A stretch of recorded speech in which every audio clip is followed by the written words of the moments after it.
అందరికీ welcome back to హనుధ్యాన education. ఈ వీడియోలో అయితే మనం 3వ తరగతి తెలుగు సబ్జెక్టు పర్యాయ పదాలు అయితే నేర్చుకుందాము.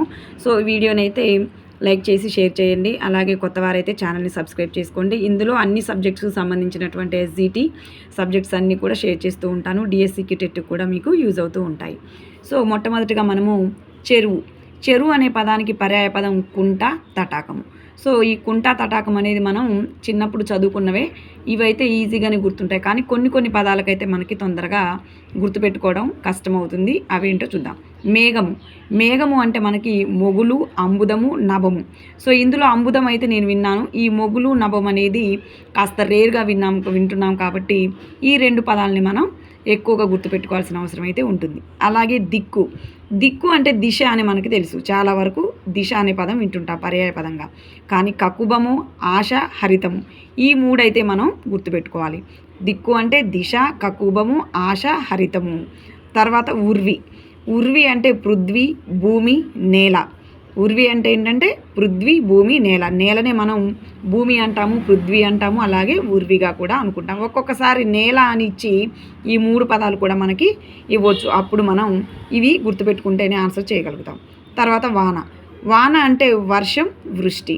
సో వర్షం అనేది తెలుసు, వృష్టి అనేది గుర్తుపెట్టుకోవాలి. భూమి అచల, విశ్వంబర, ధరిత్రి, వసుమతి, అవని, ఉర్వి. భూమి అంటే ఇక్కడ మనకి ఆల్రెడీ ఉర్వి అని ఇచ్చారండి, మళ్ళీ భూమి అని కూడా ఇచ్చారు చూడండి.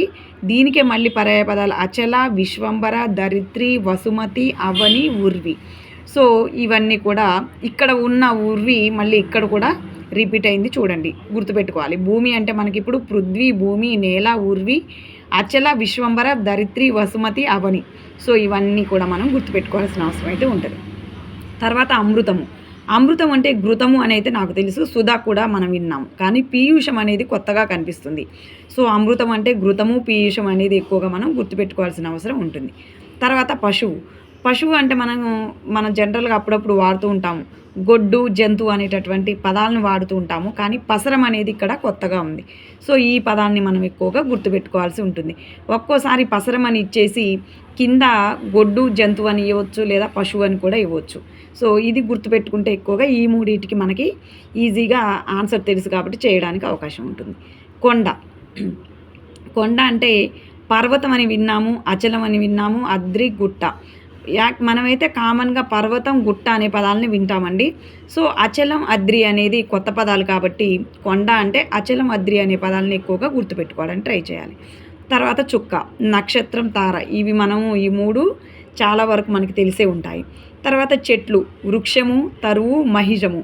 సో చెట్టు అంటే మనకి వృక్షం అని తెలుసు, తరువు అని కూడా చాలాసార్లు చదువుకున్నాం, కానీ మహిజం అనే పదం కొత్తగా ఉంది కాబట్టి ఇది ఎక్కువగా గుర్తుపెట్టుకోవడానికి ట్రై చేయండి. హంస అంటే మరాళము, చక్రాంగనము, మానసాకము.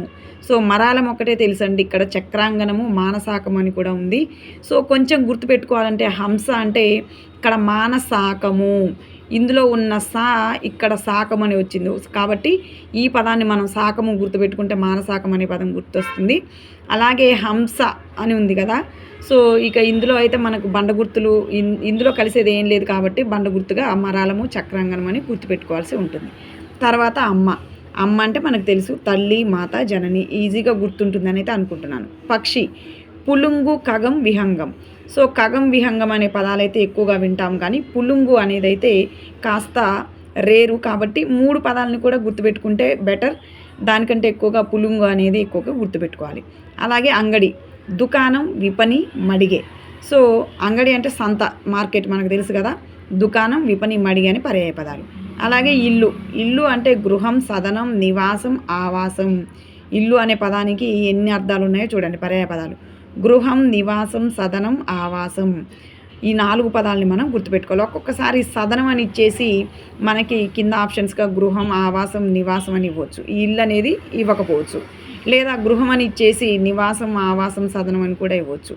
ఇంకా ఇట్లా రకరకాలుగా క్వశ్చన్స్ అడిగే అవకాశం ఉంటుంది కాబట్టి సో వీటినైతే మనం గుర్తుపెట్టుకుంటే మంచిది. మళ్ళీ మరొక వీడియోతో అయితే మీ ముందుకు వస్తాను. వీడియో నచ్చితే లైక్ చేసి షేర్ చేయండి.